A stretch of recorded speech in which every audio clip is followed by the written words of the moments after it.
je lance l'enregistrement. Voilà, donc aujourd'hui on va parler de background job. On peut le voir ici. Il y a sûrement un bouton pour faire full screen, je ne le connais pas, bon, on va pas faire ça. Vous pouvez le voir donc que j'ai 1 million d'onglets. Ok. Pourquoi est-ce que je voulais parler de background job? C'est parce que pour moi c'est un sujet que je trouve qui est super compliqué. Enfin, ça peut devenir vite très compliqué, et il y a beaucoup de façons de se rater.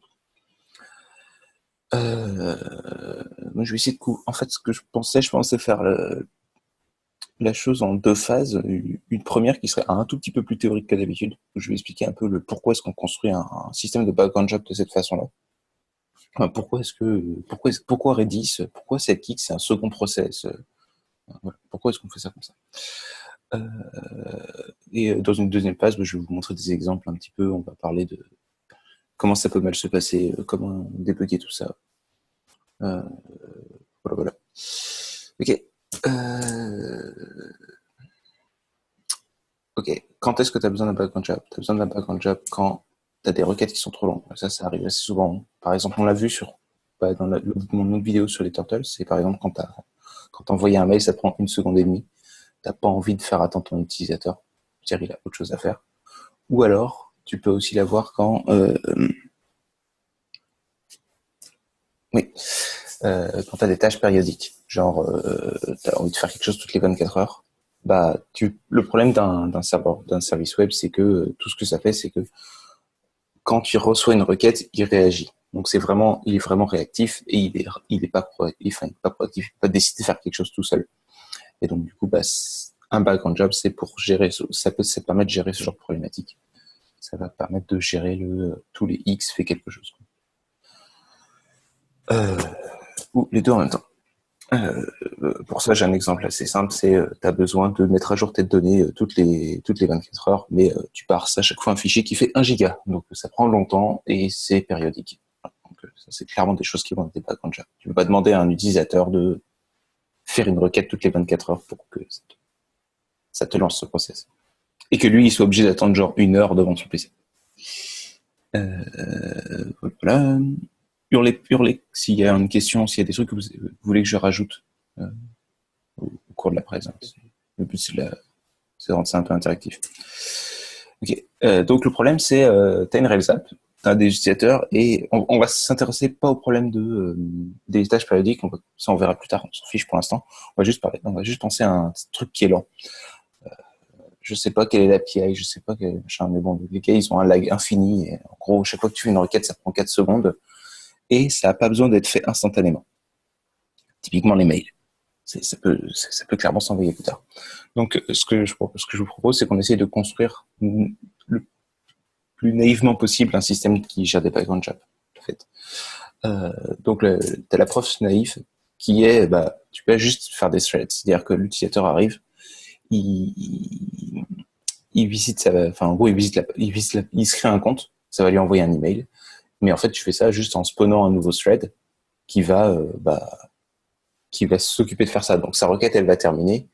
Et dans un nouveau thread ou un nouveau process, ça va s'occuper d'envoyer le job. Donc, en gros, ça ressemble à ça. C'est ta Rails app qui lance un process ou un thread à chaque fois qu'il en a besoin, qui lui s'occupe de parler au truc qui est lent. Ça marche pas mal. Alors, ça va faire le boulot, sauf que si jamais il y a une exception qui arrive dans ton process, il n'est pas relancé, et puis en fait, ça arrive jamais, quoi. Parce que bon, ça, c'est de l'Internet, ici. Donc, éventuellement, tu peux juste avoir un problème de DNS ou whatever raison. Et en fait, si tu avais réessayé, genre 30 secondes plus tard, ça aurait marché. Donc, notre système, il n'est pas parfait pour ça. Comment ça marche les systèmes de thread avec Rails? Tu peux lui dire, lance-moi ce truc-là dans un nouveau process. Thread.new. Ok. Et puis, tu fais quelque chose dedans. Ou alors, tu peux faire un nouveau process en faisant, je crois que ça s'appelle spawn en Rails. Ok, ça veut dire que du coup, ça sera lancé en parallèle des... Exactement. De ce normalement. Je passe pas. Ça s'écrit. Voilà. Tu peux spawner un nouveau process. Ça fait un nouveau process à côté qui fait quelque chose. Okay. Voilà. Il y a peu de cas d'utilisation où c'est une bonne idée. comme je disais, si jamais une exception, tu perds ta tâche, quoi. Elle est jamais finie. Il y a des millions de choses qui peuvent pas marcher, quoi, dedans. Du coup, s'il y a une exception, bah, il nous faut une database pour stocker les jobs. Et puis, si jamais ils échouent, bah, comme ça, on peut réessayer de les faire tourner, genre toutes les 5 minutes, quoi. Ok. Donc, du coup, on rajoute une database, genre Postgres, parce qu'on l'a déjà, où on fait une espèce de table de jobs infinie. Et Rails monitor ça et lance les jobs périodiquement. Tu vois, genre, il vérifie si ça a failé. Tout est process. T'as une espèce de begin rescue gigantesque autour de tout ton process. Et en rescue, ça dit, oh mon Dieu, mets à jour ma database pour dire que j'ai raté. Voilà. Bon, honnêtement, ça va pas si bien marcher que ça, parce que, voilà. Imagine, j'ai 400 utilisateurs. Je lance mon site, j'ai fait beaucoup de buzz, j'ai 400 utilisateurs qui arrivent. Et donc, il va y avoir 400 nouveaux mails qui vont partir instantanément. Donc là, sur mon serveur, je suis en train de lancer 400 threads d'un coup. Bah, mon serveur, il explose, hein, honnêtement. Il n'y a rien qui va en database, enfin, c'est juste l'horreur absolue. Donc du coup, bah, on va être obligé de faire ça étape par étape. Donc, ça veut dire on va devoir lancer un job, puis un job, puis un job, ou en lancer genre un nombre limité d'un coup, genre 10, 20. Bon, par contre, on va s'assurer de les lancer dans l'ordre. Parce que bah, le problème, c'est que, imagine, tu veux envoyer 2 mails à la suite, bah, tu veux essayer d'en envoyer un, puis envoyer l'autre, si possible, hein. Et puis, tu veux être sûr que la première personne qui est arrivée pour s'être inscrit, bah, en gros, tu veux pas qu'il attende beaucoup plus longtemps tu veux pas les traiter, tu veux les traiter, tu veux d'abord lui envoyer son mail par rapport à celui qui est arrivé après. Donc, du coup, pour ça, on utilise une queue. Donc, il y en a, tu peux en construire en Postgres, hein, c'est faisable. Il faut juste construire ta database correctement. Et donc, du coup, tu n'en lances genre que 10 ou 10 en parallèle en permanence. Donc, tu lances les 10 premiers, puis quand ils ont fini, bah, t'en relances 10. Ça, c'est cool. Ça marche pas mal. Déjà, on a quand même un système qui commence à devenir un peu plus solide, parce qu'on a quand même un retry, on n'en lance pas trop en même temps, etc. Bon, et si jamais j'ai un service qui fait majoritairement des jobs, genre, j'en sais rien. Imaginons que... ben, je prends le pire cas. Imaginons que ma Rails app n'est là que pour faire de l'administration et comprendre ce qui est en train de se passer. Et en fait, mon service, c'est globalement que des jobs. Par exemple, je sais pas, je fais du trading de cryptocurrency avec. Oui, je l'ai fait, donc c'est possible de faire ça. Et en fait, t'as pas du tout envie de démarrer des nouvelles Rails apps. Puis honnêtement, ça fait que ta Rails app est responsable de démarrer des jobs. Enfin, ça lui donne 2 responsabilités. Il est chargé de gérer les requêtes utilisateurs et de démarrer des process. C'est pas vraiment son taf, quoi. Du coup, bah, on rajoute un nouveau serveur qui gère tes jobs, en fait. Donc, en fait, Rails, tout ce qu'elle fait, c'est il jette dans sa queue Postgres, là, et ton job serveur, il écoute sa queue, puis il démarre des jobs en temps et en heure. Donc là, on remarque qu'on s'approche vachement plus d'un truc qui ressemble à un sidekick, hein. En termes de forme, à peu près. C'est comment ça marche. Bon, mais voilà, ma problématique, c'est que démarrer un nouveau process, c'est super coûteux. Parce que bah, tu dois lui allouer un espace de mémoire. Ta RAM, ton utilisation de RAM fluctue. C'est pas très pratique à monitorer. C'est lent. Quand vous avez déjà démarré une app Rails, vous savez que ça prend 5 secondes de charger l'intégrité de Rails, donc c'est pas possible de faire des process, quoi. Enfin, c'est pas possible si, mais c'est juste que ton job, il prend 7 secondes par défaut. Donc, t'as intérêt à pas être trop pressé, quoi. Donc, du coup, on fait un pool de workers. L'idée, c'est qu'on démarre les choses et on les... En fait, tu démarres ton process et tu l'éteins jamais, en fait. Donc lui, en fait, c'est ton process qui va être responsable d'aller parler à ta queue, d'aller lire dans ta queue pour prendre les jobs quand ils arrivent. Et ton job server, ce qu'il fait, lui, il s'occupe juste de maintenir le fait que tu as toujours X workers qui sont prêts à tourner. Éventuellement, il s'occupe de les redémarrer si jamais il a un update. Enfin, t'as plein de choses qu'il peut faire lui. Mais ouais, globalement, lui, son seul travail, c'est de s'occuper que tu as toujours genre 20 workers qui sont dispo et qui écoutent. Et les workers s'occupent de query la queue pour dire hey, est-ce que j'ai un nouveau taf? Hey, est-ce que j'ai un nouveau taf? Hey, est-ce que j'ai un nouveau taf? Donc là, on a une version qui, du coup, prend vachement moins de temps parce que tes workers, ils sont toujours prêts. Il y a toujours un problème. C'est ça. Imagine, tu as un peu scalé, tu te trouves avec une centaine de workers. Bon, tu as 100 requêtes sur ta database chaque seconde qui pool une queue. Ta database, elle va pas spécialement aimer ça, et puis c'est un peu stupide de pourrir ta database de prod juste pour le plaisir de pourrir ta database de prod, parce qu'en fait, ça sert un peu à rien. Donc, ce que tu fais, c'est que tu t'envoies tout dans Redis, parce que Redis, c'est notre database, en fait. Tu la mets à côté, et puis au final, c'est elle qui est responsable de gérer tes jobs. Donc en fait, tes workers, ils pourrissent plus ta database de prod pour obtenir quelle est leur prochaine tâche, ils pourrissent Redis. Sachant que Redis, c'est beaucoup plus optimisé pour ça, parce qu'ils ont un système de queuing qui leur permet d'aller beaucoup plus vite qu'une database et de pas être vraiment stressé par ce genre de problématique. Ok. C'est pour ça qu'on n'utilise pas un deuxième Postgres, c'est pour ça qu'on utilise Redis. Du coup, quand on met en prod, Redis, ça tourne sur la mémoire vive du serveur. Ouais, c'est ça. Mais c'est aussi répliqué en disque. Donc si jamais en fait ton Redis plante, s'il redémarre, il va juste lire ce qu'il y a écrit sur le disque pour se recharger sa RAM. Ok. Et donc, du coup, en fait, c'est comme une database, quoi. C'est comme une database, c'est persistant. Ok.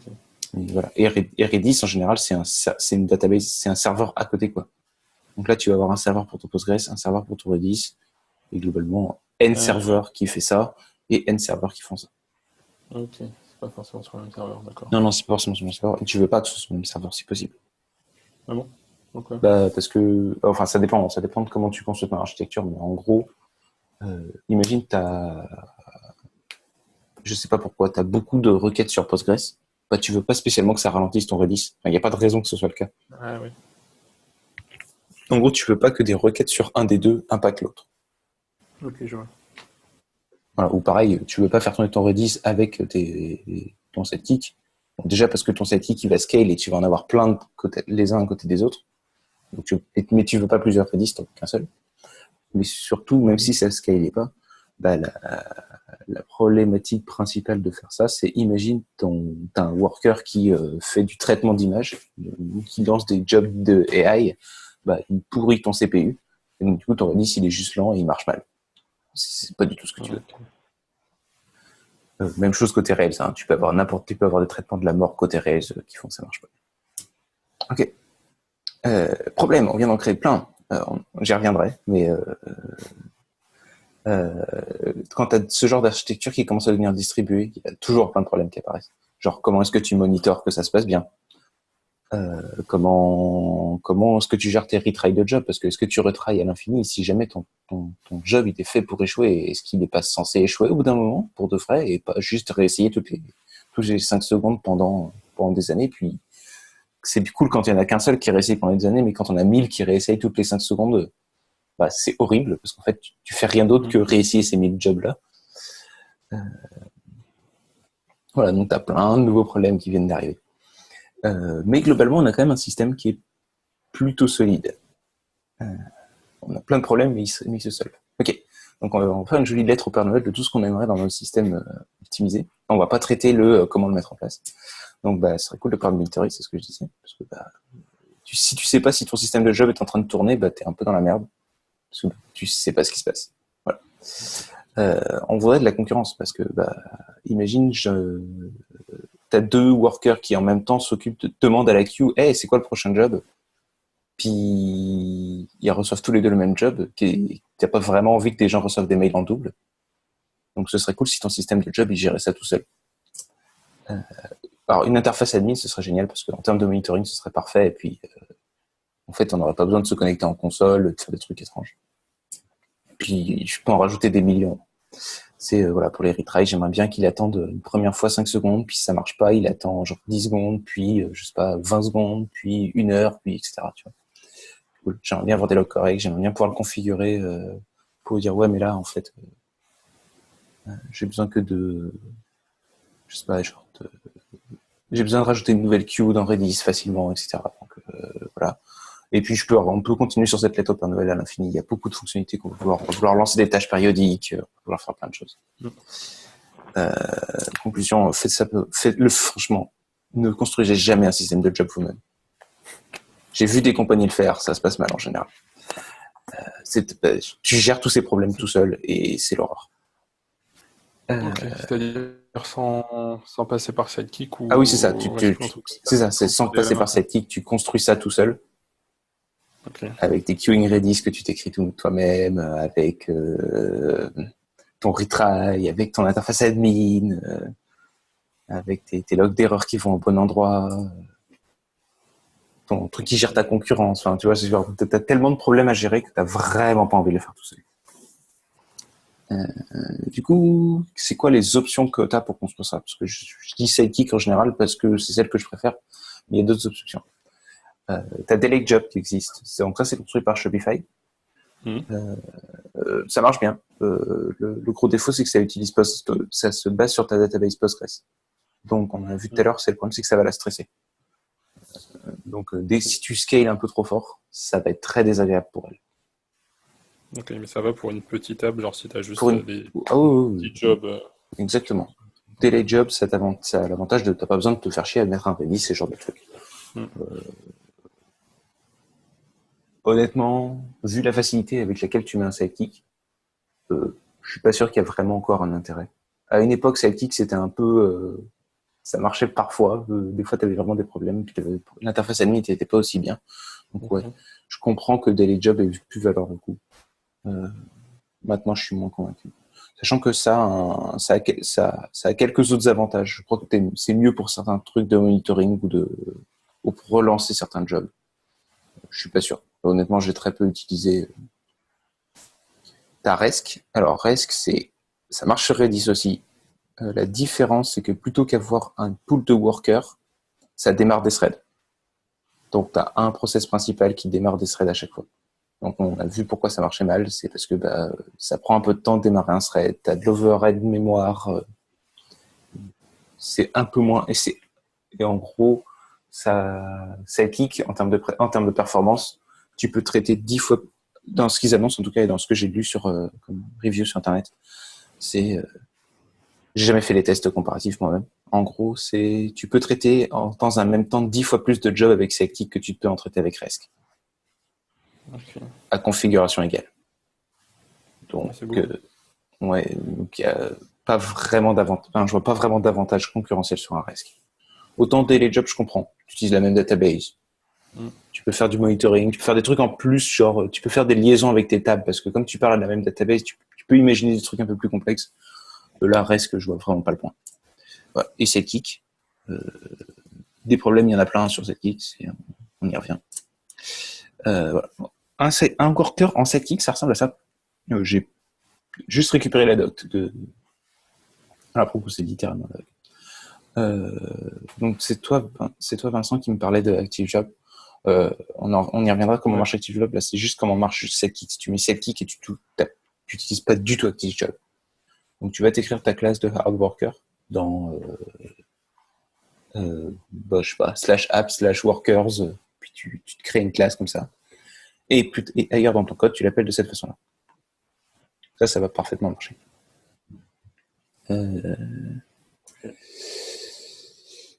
Voilà. Les gens, à un moment, ils se sont dit, ouais, c'est cool. Alors, justement, il y a des gens qui utilisent Telejobs, il y a des gens qui utilisent Rest, il y a des gens qui utilisent Sidekick. J'en ai cité que 3, mais je crois qu'il y en a j'en ai déjà trouvé 5 ou 6 hier, en cherchant pas très longtemps. Et à un moment, ils se sont dit, là, ça suffit, j'ai pas envie d'apprendre 6 syntaxes différentes pour écrire des jobs. Donc, du coup, c'est une syntaxe commune. C'est que tu utilises Sidekick, que tu utilises des process, parce que tu peux le faire avec ActiveJob, que tu utilises Rest, que tu utilises Telejobs, tout s'écrit pareil. Tu la prends une fois, puis tu l'utilises partout. Ça permet de s'interfacer facilement avec Rails, dans le sens où tu vas t'interfacer facilement avec Action Mailer. On l'a vu, tu fais juste un perform later, enfin un deliver later au lieu d'un deliver now. Donc ça, c'est vraiment pratique pour ça. Et pour aller encore plus loin dans l'interfaçage avec ActiveRecord, si tu peux passer des modèles comme paramètres. Dans Sidekick, ici, tu ne peux passer que des types de base, parce qu'en fait, ce qui se passe, c'est que tes arguments, ils vont être balancés dans un JSON. Donc, si tu envoies ici, tu mets un user, bah, ton user dans un JSON, il va exploser. Il va jamais marcher, en fait. Quand ton job va le récupérer, ça va pas marcher. Okay. Parce que, en gros, l'idée, c'est que quand tu l'envoies dans Redis, là, ce que tu envoies, c'est t'envoies ton job et ses arguments. Le nom de ton job et tes arguments. Et en fait, le problème des arguments, bah, c'est que il faut que ce soit stockable dans une string. Voilà. Donc, en fait, ce que permet de faire ActiveJob, c'est que, en gros, ils ont une façon unique de serialiser les éléments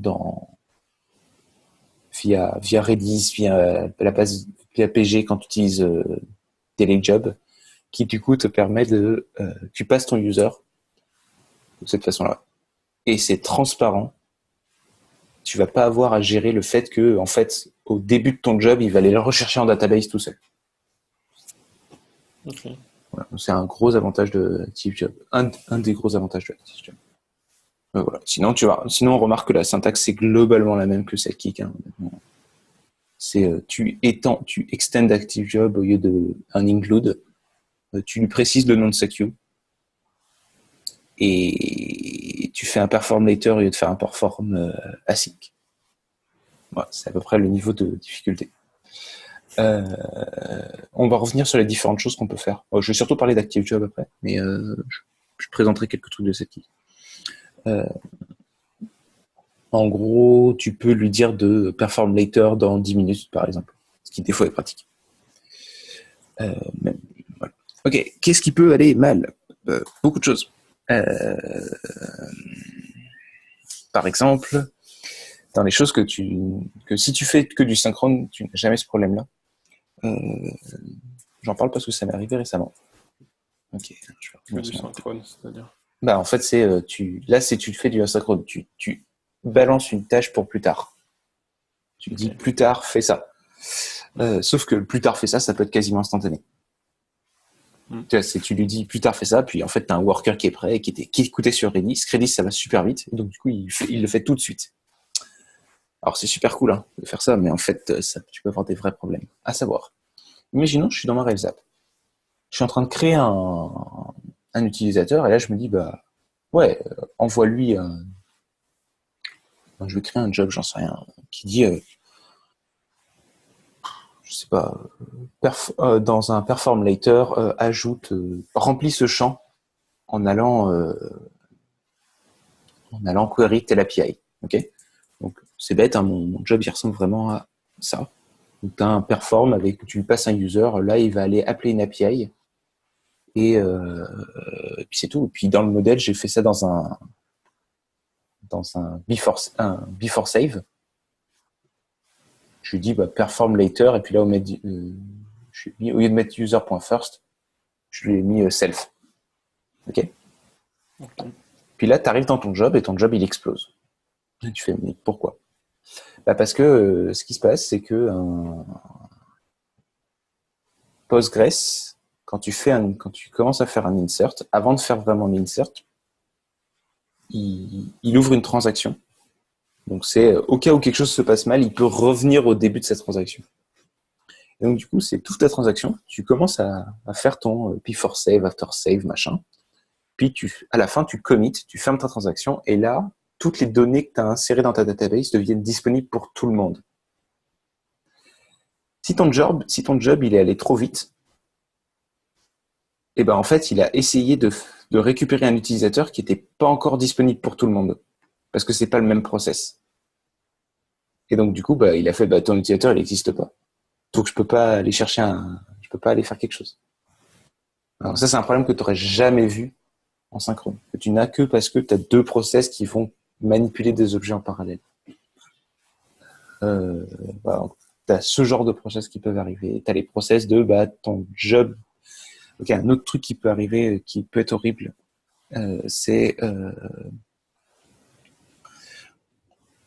Ok, imaginons que tu te dis, je vais gérer toute ma campagne marketing avec Celtic, ou quand j'ai un utilisateur qui se rajoute, bah, je lui dis, dans 10 minutes, envoie-lui un mail.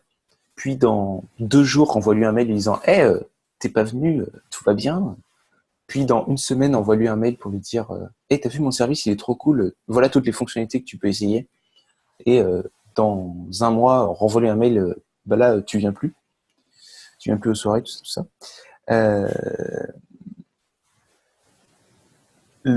Et tu fais ça en utilisant une fonctionnalité d'ActiveJob disant wait 1 week et perform later.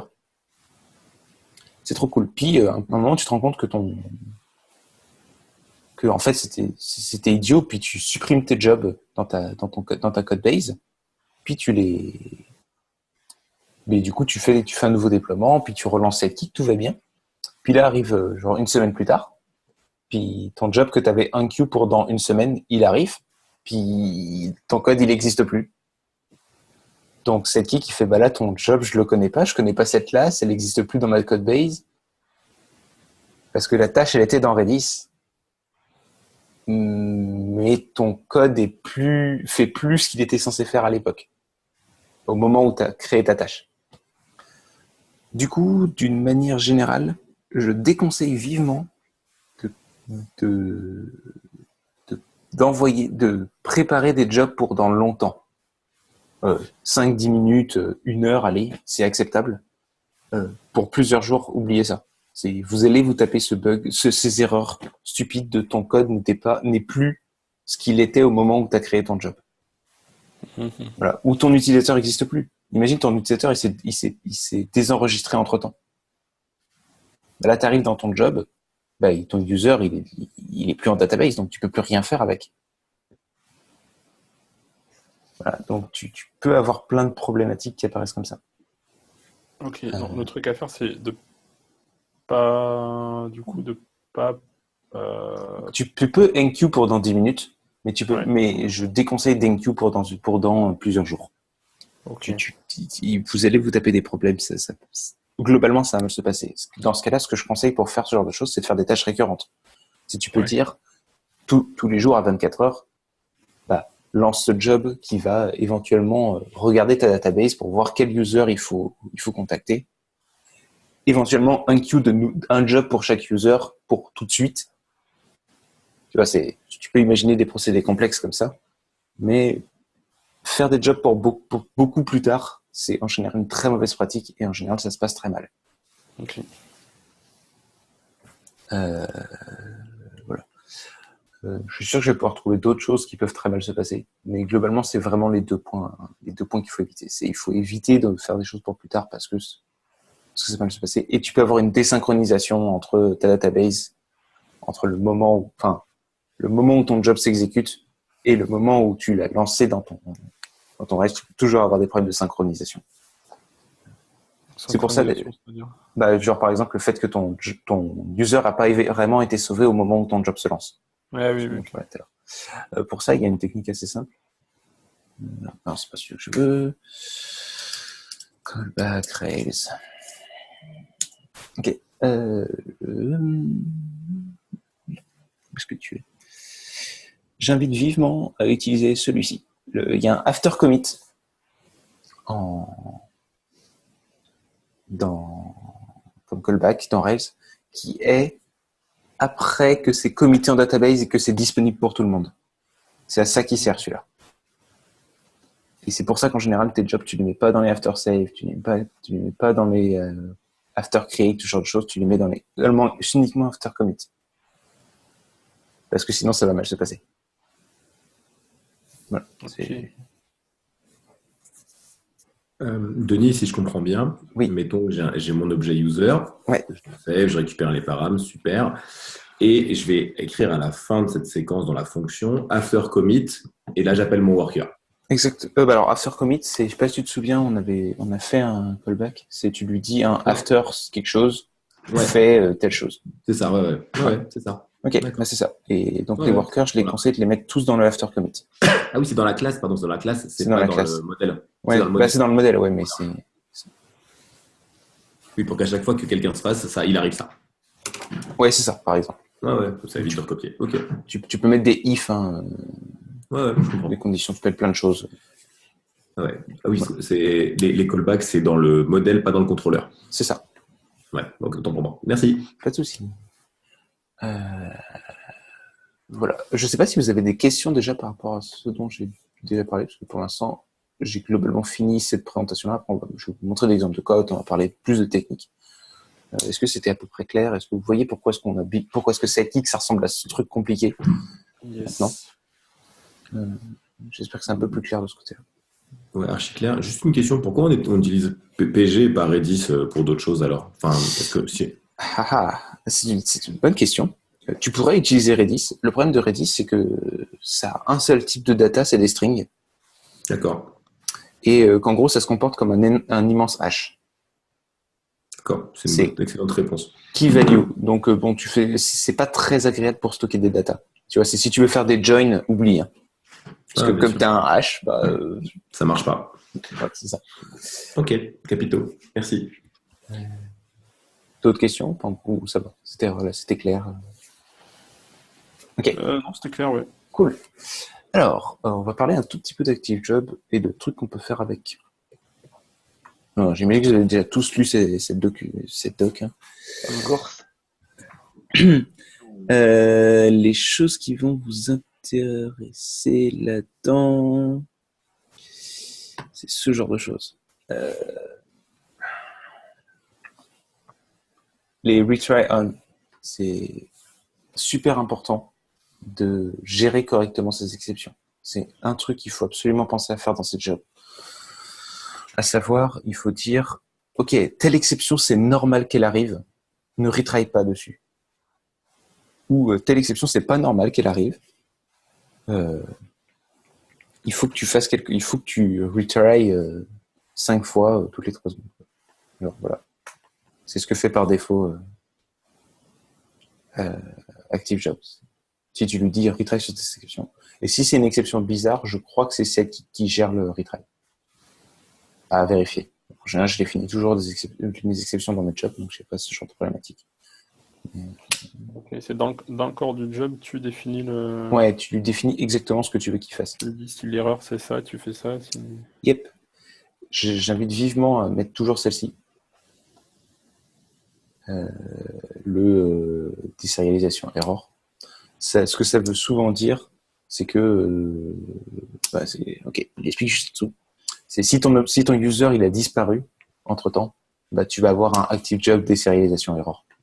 Donc en général, quand ça arrive, ça veut dire que ton objet en database il a disparu ou il n'est pas encore sauvé ou quoi que ce soit.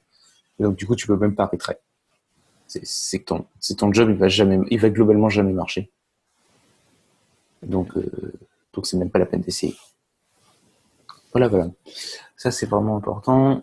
Sinon, une chaîne qui peut être super utile, du coup on en a vaguement parlé. Enfin j'en ai parlé dans mon chaîne plus que d'autres choses, ça va être Sidekick. Comment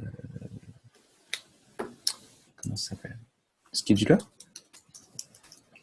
Donc voilà, donc pour les tâches récurrentes, parce que j'ai dit que j'en parlerai, il y a 2 façons de faire. C'est soit tu vas avoir le scheduling avec le Sidekick Scheduler comme ça, qui du coup tu lui dis, tu te rajoutes dans une config Sidekick YAML où tu fais un schedule et où tu utilises la syntaxe de cron. Je ne sais pas si vous connaissez le syntaxe de cron ou pas du tout. Non, j'ai découvert ce matin. Ok. Non, connu. Ok, alors l'idée c'est que tu vas avoir 1, 2, 3, 4, 5, 6 étoiles. Je vais couper une notification. Tu vas avoir donc 6 étoiles. La première, ça indique à quelle seconde tu veux que ça se lance. Donc, par exemple, là, c'est à chaque fois que la seconde en cours, c'est 0. Donc, c'est 1 fois par minute. Parce que ça va être à chaque fois que la seconde, c'est 0. Quoi. Puis après, la seconde, ça va être 1, 2, 3, 4, 5, 59, 0, etc. Toutes les minutes. Ça, c'est les minutes. Même problématique. Donc, tu pourrais écrire 0, 1, 2, 3. Par exemple, si tu veux que ça se lance tous les jours toutes les heures à écart, t'écrirais 15 ici et 0 ici. En gros, c'est à chaque fois que ta minute c'est 15 et que ta seconde c'est 0. Et le reste, tu t'en À fous. chaque fois que tu rajoutes un numéro, ça augmente l'ordre de C'est ça. durée. Ça, c'est les heures. Ça, c'est... Alors, je vais essayer de pas dire de bêtises, mais je ne sais jamais de l'ordre. À chaque fois, je vais sur la page Wikipédia. Donc, en fait, on va aller sur la page Wikipédia. Wiki... non, Wikicron. Seconde, minute, heure, jour, mois. Non, jour, semaine. Ouais, c'est ça, ta semaine au milieu, je me souviens jamais où elle est. Ouais, ta semaine au milieu. C'est ça. Non, alors non, c'est Non, même pas. c'est le jour du mois, Ouais. le mois et quel moment dans la semaine. Ok. Voilà. Genre, si tu veux faire quelque chose tous les lundis à midi, ce sera donc... alors là, tu n'as que 5 étoiles, donc c'est 0, 12, étoile, le lundi, c'est 1. Voilà. C'est quand même sacrément tiré par les cheveux, hein, mais... Oh, Non, c'est génial, je trouve. En gros, non, l'idée de base est bonne, c'est juste l'application qui est chelou. Mais... Ah, c'est... Ouais, mais comment tu peux pas faire autrement? Enfin, les mecs, ils t'ont écrit tous les lundis à 13h10 en 5 chiffres. Hein. Ah oui, non, c'est assez ouf comme c'est fait, mais alors c'est l'horreur de se souvenir comment ça marche. Ah ouais, ça c'est autre chose, mais c'est quand même très bien fait. Je veux dire, en fait, ouais. Ouais. Il faut écrire un petit algo. Maintenant, il faut y réfléchir dans sa tête, t'es comme, attends, wait. Il faudrait que quelqu'un écrive un algo pour faire ça. Voilà. Et donc c'est tout bête, hein. C'est t'écris vraiment ta syntaxe de cron, puis la classe de job que tu veux qu'il lance. Donc par contre, il faut se dire que c'est un job qui ne peut pas prendre de paramètres. Hein. C'est important. Et du coup, il utilise la date du serveur, c'est ça? Ouais. Oui, effectivement, ça utilise l'heure du serveur qui peut être... Ça, parce que par exemple, t'as un serveur qui est dans un pays, enfin, tu vois ce que je veux dire? Ouais, c'est ça. Mais en général, tout ce que tu fais, c'est que ton serveur, tu le lances sur UTC et tu calcules tout par rapport à UTC. C'est le plus simple. Ça ne te prend pas la tête. UTC, c'est l'heure de l'Angleterre, en globalement. C'est Greenwich, je crois. C'est décalage Il me 0. semble que c'est ça, ouais.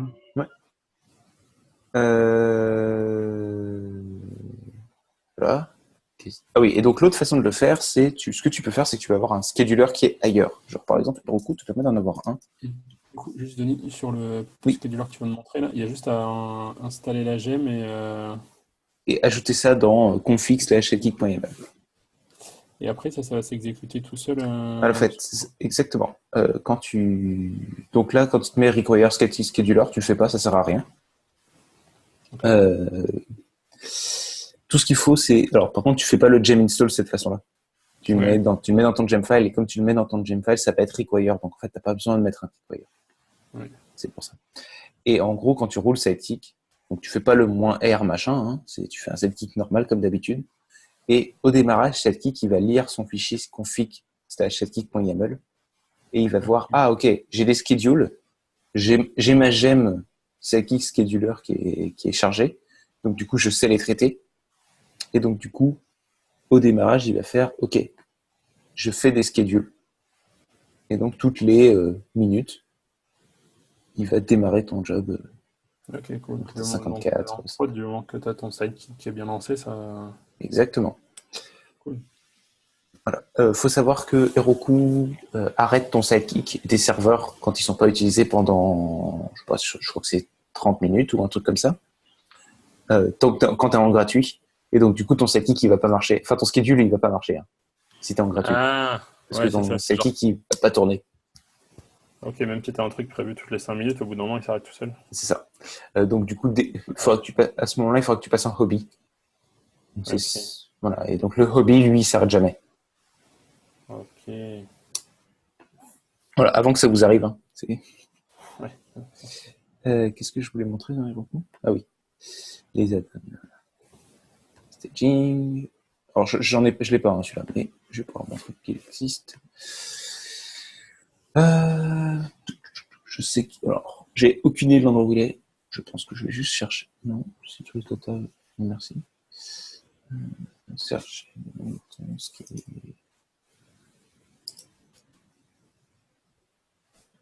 Faut que je tape. Ok. Donc, tu as un Heroku Scheduler où tu peux lui dire tous les X, fais ça. Ah oui. Et donc, en fait, tu peux lui. Tu peux t'écrire des petites tâches pour lui dire dans ton Heroku, ajoute un nouveau job dans dans Sidekick. Moi, c'est en gros. Ah oui, ok, j'ai pas pensé. Sidekick, dans la doc de Sidekick, quelque part, il y a un petit script qui t'explique comment faire ça. Hop. Alors, non, pas Scheduled, ça c'est une super mauvaise idée.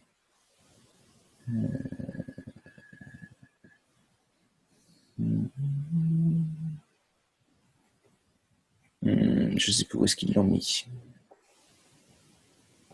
Alors, je vous invite aussi à lire cette petite, ce petit problème and troubleshooting en avance, avant qu'ils arrivent. Ça évitera de faire les problèmes qui peuvent faire que ça arrive. Bon, je sais plus comment. Je sais que quelque part dans leur doc, ils ont écrit un truc pour unqueue des jobs de façon super facile. Je sais plus où c'est. Mais globalement, lisez le wiki. De quoi? Quand tu dis pour faire de façon super facile, c'est-à-dire pour écrire les tâches qui vont... Bah ouais, c'est ça en fait. C'est parce que tu vas devoir écrire des reg tasks à chaque fois. Éventuellement, tu vas en écrire une correcte à chaque fois et puis lancer Heroku avec. Mais je sais qu'elle est déjà écrite quelque part dans le wiki. Je sais juste pas où. En général, je vous conseille de regarder un peu ce wiki. Il y a beaucoup de choses qui sont vraiment intéressantes et qui t'apprennent des choses. À savoir, par exemple, les best practices. Hein, au hasard. Ce petit onglet-là, je vous invite à le lire. Dans les autres choses qui sont super fortes chez Sidekick, c'est l'API. Si jamais tu as un problème, tu peux aller en prod. Alors, je vais montrer ça en fait. Je vais le faire tout de suite. Imaginons... Ok, est-ce que je suis dans le truc? Je ne connais pas, je crois. Ah. Non. Ok, je l'ai fermé. Ouais, je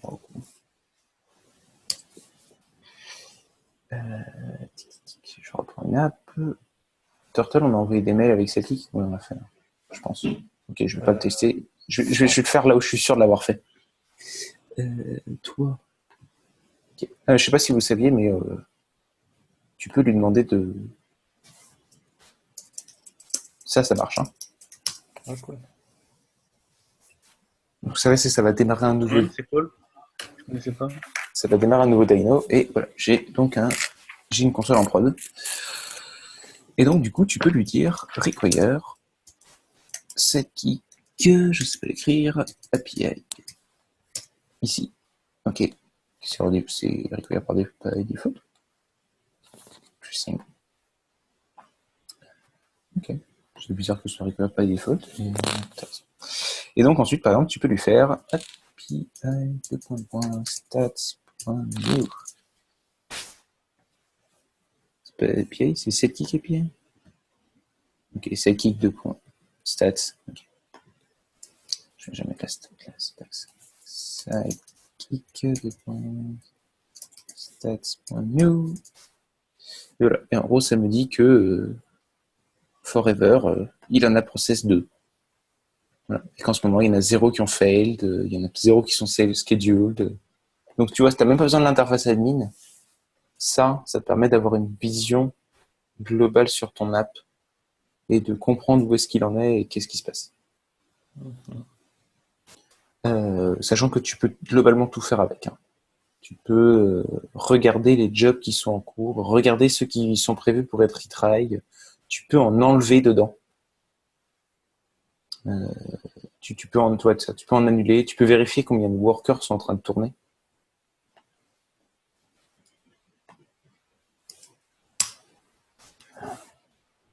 C'est quoi ces points size? Okay. J'ai 0 worker parce que mon Sidekick n'est pas en train de tourner, effectivement. Je l'énerve. Mais voilà, en gros, ça te permet vraiment d'avoir des meilleures infos sur comment est en train de marcher ton Sidekick en ce moment. Ça peut te permettre de débugger. Quoi. Mais sinon, tu as vraiment l'interface admin que je vous ai déjà montré.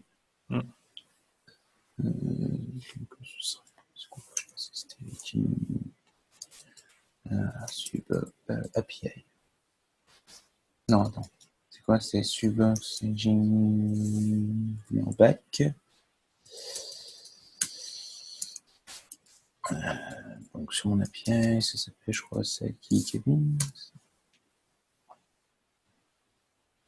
Sauf qu'il faut qu'il la démarre parce qu'elle n'est pas en train de tourner parce que c'est du hobby. C'est pas du hobby.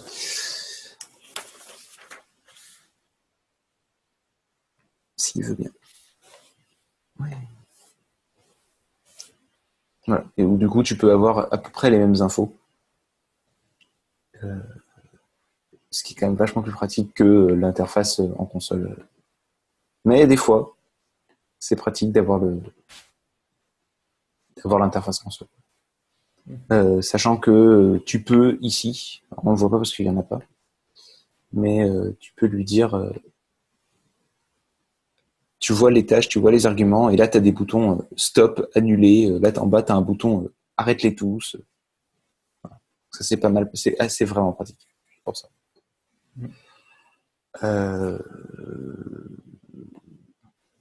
Je vais vous montrer la syntaxe rapide de comment est-ce qu'on lance un truc plus tard. Je sais qu'il le montre. Wait. Non? Ok. Ah, c'est parce que tu record code, merci. Okay. Je n'ai pas la bonne doc. Voilà. Tu as deux façons de lui dire. Tu peux lui dire mon job attend tant de temps et ensuite perform later avec tels arguments. Tant de temps, ça m'arrive de faire 1 à 10 minutes, quelques heures. Mais c'est tout. Voilà.